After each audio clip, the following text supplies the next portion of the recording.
Hello, fellow gypsies and spiritual wanderers. This is Mocha Gypsy, and today I want to speak about what I feel is the most dangerous form of abuse that most people don't speak about, both in personal circles or when bringing up domestic violence situations. And that abuse is reactive abuse. What reactive abuse is when the abuser purposely pushes your buttons, provokes you, frustrates you with the specific purpose of having you react in an angry or explosive way that they can then use to switch roles and make themselves the victim and you the abuser, both to yourself, anyone else witnessing, and if you're very unlucky, to law enforcement and the court system. It's definitely something that has happened to me with my ex-husband, my child's father. It was very instrumental in our dynamic, instrumental in having my young baby at the time taken by the CPS system, and me facing a criminal case and divorce case on top of that all at once. When my ex realized that he couldn't control me, especially after he beat me when I was 8 months pregnant, then he started making plans on doubling down on this reactive abuse to try to manipulate the whole situation, to try to take, our daughter and use her to have control over my life with the help of the court system. All right, so anyhow, I have some notes here and I want to go through it thoroughly. So if this is something that you're going through or in the future may go through, you can recognize it for what it is and escape that. So what is reactive abuse? All right, by definition, reactive abuse occurs when the victim of ongoing manipulation, emotional or psychological abuse reacts aggressively or explosively to their abuser's mistreatment. It's a response to being pushed to the emotional limit. Everyone has a flash point. Everyone has a boiling point where you're just going to break. In my case, towards the end of my marriage, I almost didn't recognize myself. People who know me know that I'm a mellow person, even-tempered, slow to anger, very understanding, extremely tolerant, sometimes to a fault. But after years of being run down emotionally and then towards the end physically, when I was at my most vulnerable, when I was pregnant, that's, the time that my ex really physically attacked me, and he got away with it too. So that didn't help, things with helping me get the resources I needed. I was just a broken person at that point, ripe for the picking and the manipulating thereafter. So I hit my emotional limit, and he knew it. Before our separation, with a big explosive fight that had our child taken by CPS and me off to jail, he was doing other things before that. Between hitting me when I was pregnant and that point, he was also doing other things to run me down even further. And it's something that could happen to men too. A famous case that comes to mind is Johnny Depp and Amber Heard.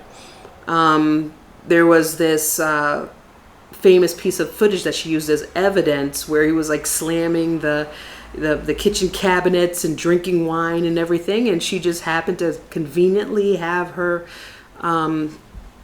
her phone recording him, and she's acting calm. Why are you acting like this, Johnny? Why are you doing this? Why are you doing that?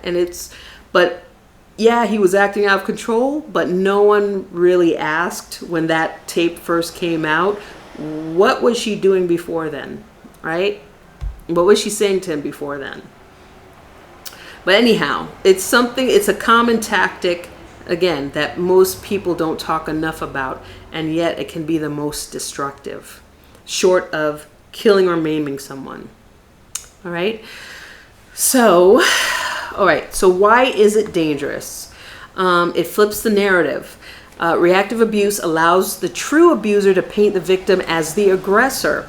The abuser uses the victim's reaction to justify their mistreatment or claim they are the one being abused. Victim blaming. This tactic can lead others, friends, family, or even legal authorities to believe the victim is the problem. The abuser weaponizes the reaction to further isolate and gaslight the victim. Emotional toll on the victim. Internalized guilt. Victims may feel intense guilt or shame for their reactive behavior, even though it was provoked, leading to confusion about who the real abuser is. Self-doubt. Over time, victims may start to question their own behavior and whether they are actually the abuser, which strengthens the abuser's control and deepens the emotional manipulation. That's a big one for me, even now, because the night of our big fight, I was at my breaking point, knowing that, this person's not going to change.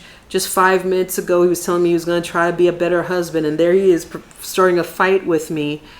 And we had our infant daughter in the room with us, and and I just exploded.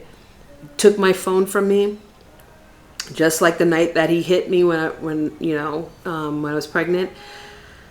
And I just wish, I still feel some guilt, like, gee, if I just reacted differently, I never would have had my child taken away. I felt bad for losing my temper, being at my breaking point. But the truth of the matter is, it took years of running me down mentally and emotionally, deliberately and systematically, that got me to that point where he had me exactly where he wanted me. All right? And that's just the truth of it. But still, that guilt can linger.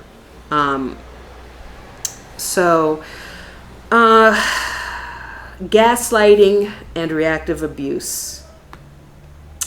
Reinforcing gaslighting. Abusers often use gaslighting to deny their role in provoking the victim. When the victim reacts, the abuser reinforces their narrative, making the victim doubt their version of events even more. And yeah, that's a big one too. My ex, after we were going through the divorce process and dealing with CPS and everything, he was just going around telling people, oh yeah, well, I was calm. I didn't lose my cool, as if that was proof in itself that he was innocent, that he wasn't an abuser. That's what he was really trying to say. I'm not an abuser. All the things that I've done that she says was bad wasn't really bad. She's really the bad guy.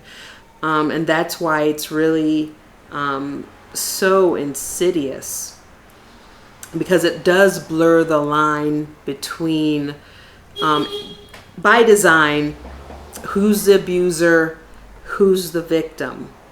And they do this on purpose and for that reason, especially when there are things at stake, such as the custody of a child, or money, alimony, child support, property, that sort of thing. Okay, so now here's a big one. Signs you may be experiencing reactive abuse. All right. Consistent provocation. If someone is repeatedly pushing your buttons, belittling or humiliating you, and you find yourself lashing out in response, this may be a sign of reactive abuse. Another big clue I'd say about that is, who was the original aggressor? I'm not talking physically. I mean, who was the one who started that ball rolling? Were you just sitting there minding your own business, happily trying to enjoy your day, and then they just walk in the room and start talking crazy to you, even if it's in like a calm way? Things that they know that are hot button issues between the two of you. Think about it. If you think this is something that you may be going through, were they the one who started that conversation? Or if you were just having a regular conversation, were they the ones who decided to turn it left, to turn it into something that they knew would lead to a fight? Okay? Feeling trapped. The sense that no matter how you react, it's always twisted against you, whether you stay calm or get angry, and can be an indication of this manipulative dynamic. And yes, there is a feeling of no matter what you do, it's going to end up being a bad evening. Actually, the night before our big fight, six weeks before that, when I was 8 months pregnant, I believe, well, actually, my domestic violence advocates pointed this out to me, and I didn't see it at the time. When I got busted in the face, okay, it was actually the result of my ex's provocations not working. He tried to provoke me, and I just went on my phone, went on Facebook. He didn't get the fight that he wanted. So that escalated within himself to push things even further, and take that out on me physically. So just know, depending on if you have an abuser, the type of abuser he is, actually not reacting in the way they want could also be dangerous in another way, dangerous physically, or resulting in them doing something else that's terrible. So that's something to get, to keep in mind. And this is actually why people tell you to just get away from abusers, because as long as you stay with them, you're in danger. And if you have kids, they're in danger. If you have pets, they're in danger. Okay? It's a no-win game. That's why they tell you to leave anyway. Because if you react or not react, it's just going to lead down another road you're not going to want to go. Okay? Breaking the cycle. Recognize the pattern. Awareness is the first step. Understanding that your outbursts are reaction to provocation. It can help break the shame and guilt cycle. Seek support. Therapy or counseling can help victims process their emotions and better navigate relationships where this kind of dynamic exists. Document the abuse. If you feel trapped in a reactive abuse cycle, documenting patterns of the provocations, texts, notes, etc., can be a useful way to track and later validate your experience. What I started doing was recording. My ex, as he was reactive abusing me, he was secretly recording us with his phone. These were recordings I found later on the fact that he was trying to use against me for our eventual divorce that he knew down the road we would eventually have, because he had no intentions of being better or changing his ways. So, there were just times he would gaslight me during our conversations, when we try to discuss things to work things out, and he'd be like, I never said that, I never did this, or whatever. So I started to do what he started to do, which was record. But unlike him, it wasn't for sinister reasons. It was actually to say, am I going crazy? To document, didn't he say this? Didn't he say that? Just to have the truth. And I ended up actually documenting one of his episodes of reactive abuse. Okay, and that was very validating. Okay, why reactive abuse is often overlooked. Okay, public perception. Reactive abuse is often misunderstood because outsiders only see the victim's explosive reaction without understanding the long-term abuse that led to it. Okay, and you know, again, with the whole thing with Johnny Depp, you know, that being like a famous situation that people know. Thankfully, he had the money, the resources, and the popularity for people to even take the time to see his side of it, to be vindicated.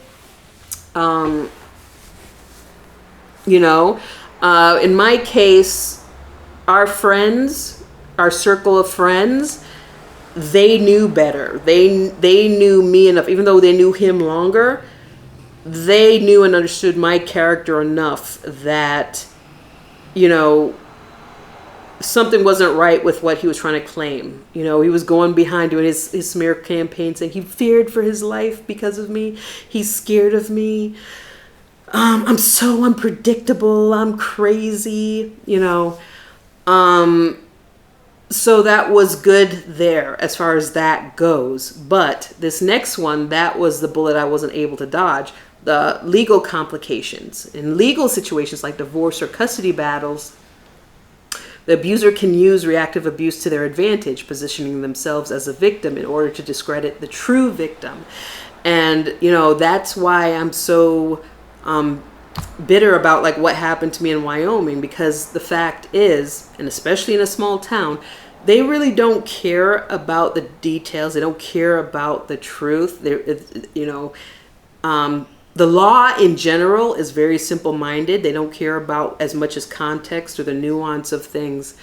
And in my case, when we had our big blow-up that led to our divorce and our child being taken away, they didn't even look as far as to say, okay, yeah, she pointed this pew-pew at this guy, at her husband, but let's not even look at just 6 weeks before how he hammer-fisted her in the face when she was pregnant with this child. Let's not even, you know, we're just going to take this guy's word for it that you're the problem.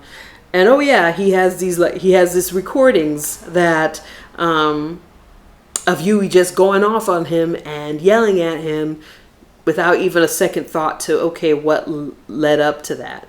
I think it's pretty rare that courts and the legal system and law enforcement would even look at that, unless, of course, you have the money and resources for your lawyers to really push that in their faces, which I did not have. But anyway, so that's pretty much it. Think about, you know, is this something that you're experiencing or have experienced or fear that you may be experiencing? Now you can see why this is so insidious, because not only it makes you feel guilt within yourself that there's something wrong with you. You should have never blew up at this person or even hit this person or anything.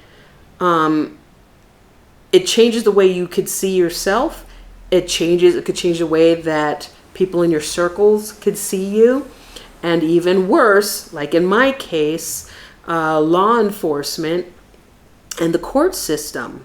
Like, if I didn't have the support I had, you know, my domestic violence advocates, my network of friends, and my wits about me, you know, I could have ended up like losing custody of my child instead of having split custody. I could have been in prison, because I'm sure a lot of people, especially women, were in prison because of these type of scenarios.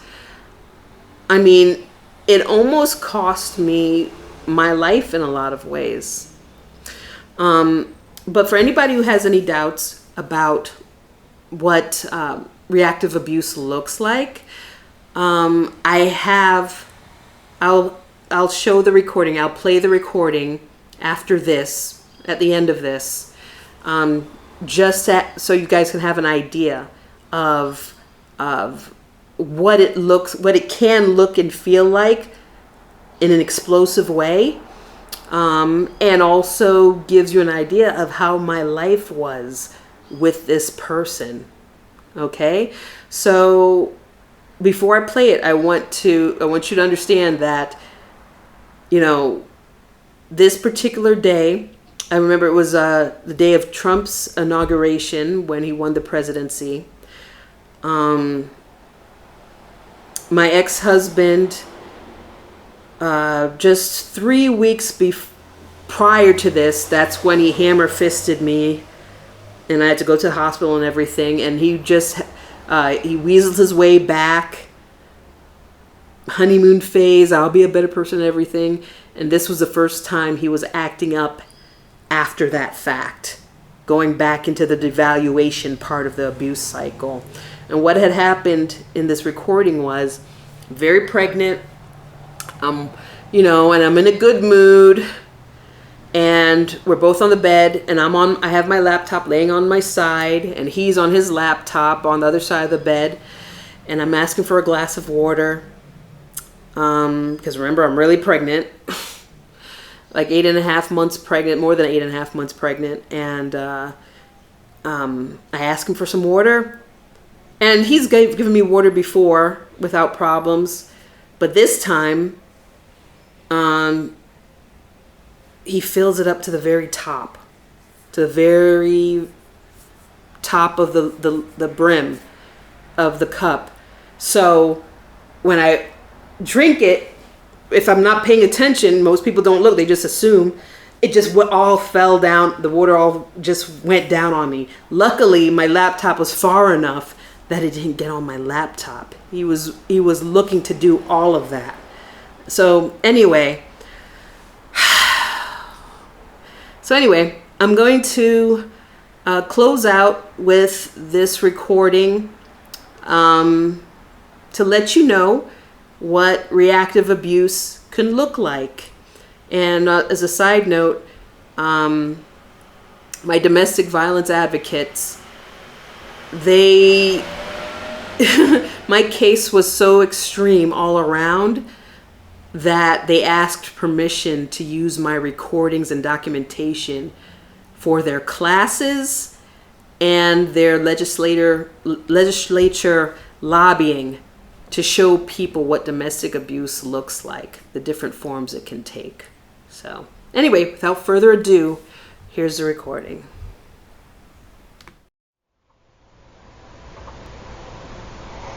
Let me ask for, oh, never mind, I get myself. That's for water like 10 minutes ago. Give me your glass.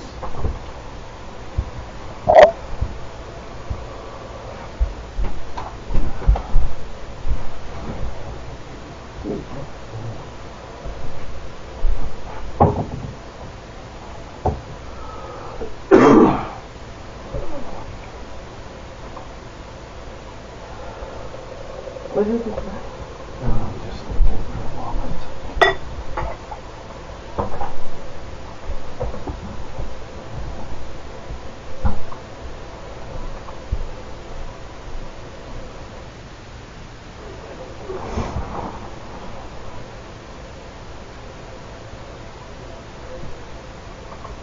America proud again.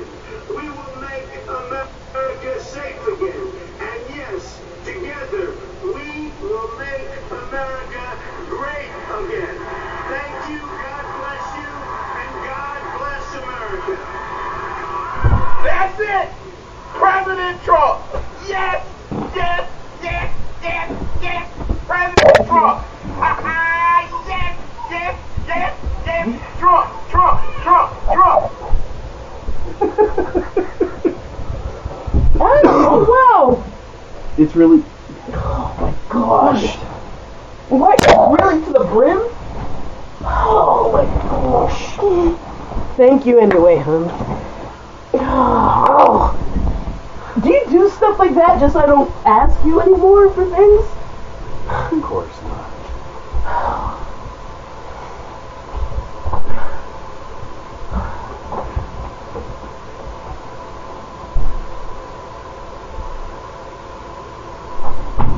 No, there's a strategy. People use it very well.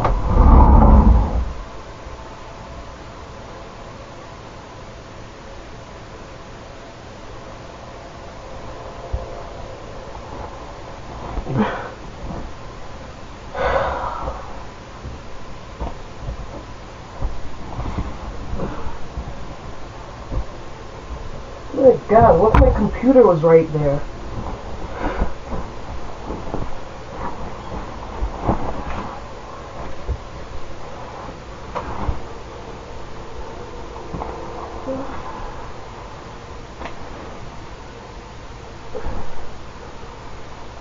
The way you do certain things, sometimes it doesn't foster a lot of trust.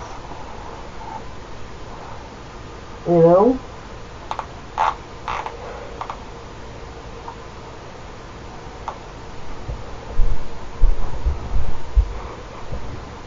Like I ask you, make some meat, and you're like, well, I don't know what's in the fridge. Well, how do you find out? You look.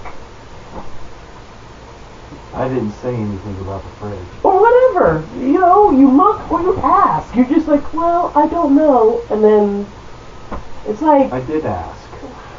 I told you I don't know what we have here except for what I brought home yesterday or the day before.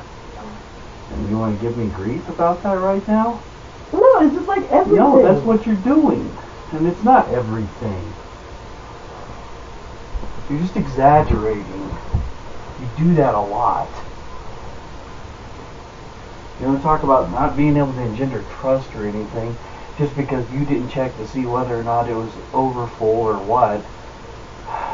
Well, who gives someone a drink? You know, I was laying on my side. I was like that when you left. Who puts it to the very top like that? It wasn't at the very top.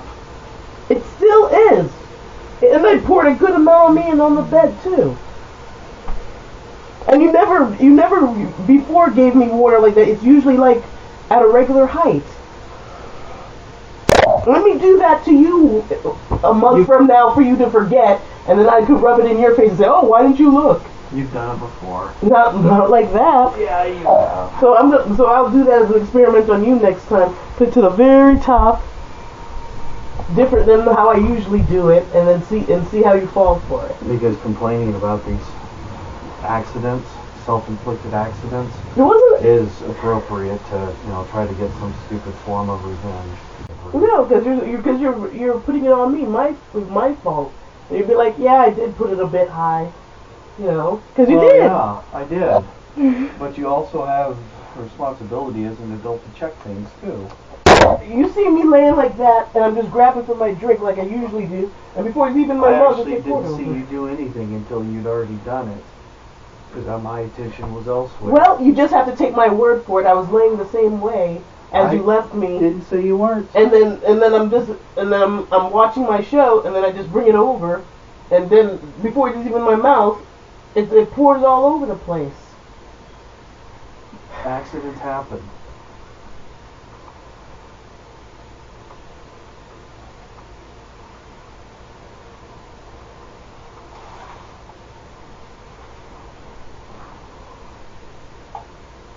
Accidents happen. No, it was avoidable. Yeah. I could have not filled it as high as I did, thinking that you wanted plenty of water, and you could have checked before you just absent-mindedly pulled it over. I wasn't being absent-minded. Did you look? I was not being absent-minded. Did you look? No, because usually it's at a regular height, not to the freaking brim. Well, and I'm gonna do that to you when you least expect it, so I can call you absent-minded, and then you can actually have empathy to understand where I'm coming from. Because you seem to not be able to put yourself in somebody else's shoes until it happens to you.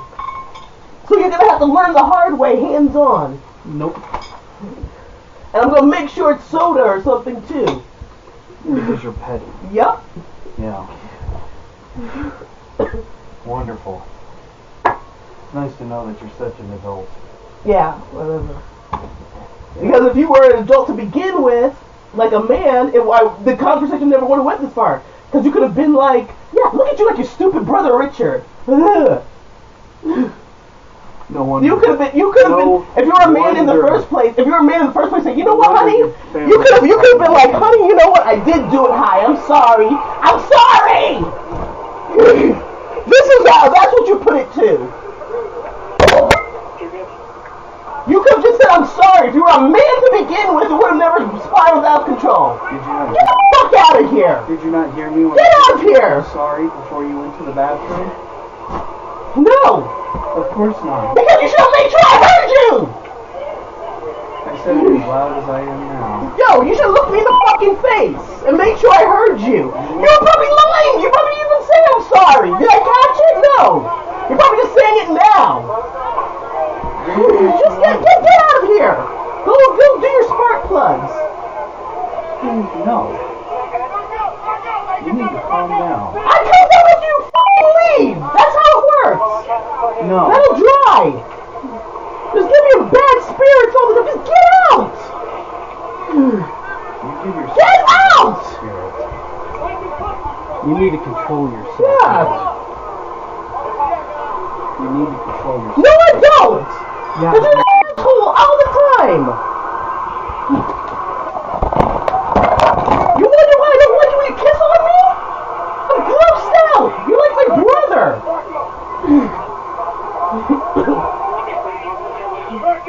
And you did it.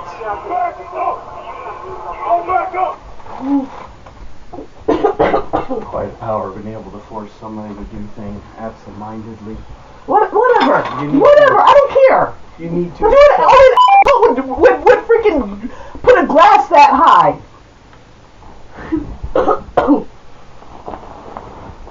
Deflect your own. Yeah, whatever. Deflect it. Goodbye, asshole. Now I'm gonna do the same to you, and I'm gonna make sure it will stand up. And then I'm gonna say how absent-minded you are for something that's actually my fault, and see how you like it. I'll probably even do it in public.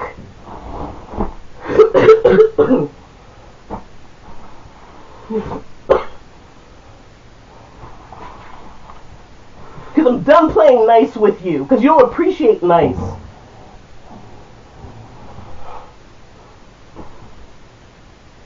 And what has been nice about you this whole episode?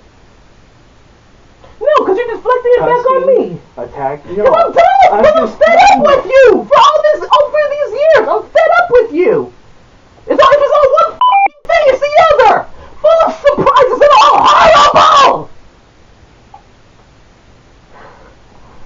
I didn't even want to be with you in the first place. This is what happens when you trap an animal in a cage and you don't deliver. You should have fucking gave me the money before I can leave. No, this is what happens when somebody isn't acknowledging their own problems. No, you are my problem. I want to be in Oklahoma. Anywhere in this fucking state, and you knew it, and you kept me here anyway. You know I can't make money. I asked you to make me money when I can get a job and pay you back. But you're a controlled fucking freak. And now I'm stuck here with you.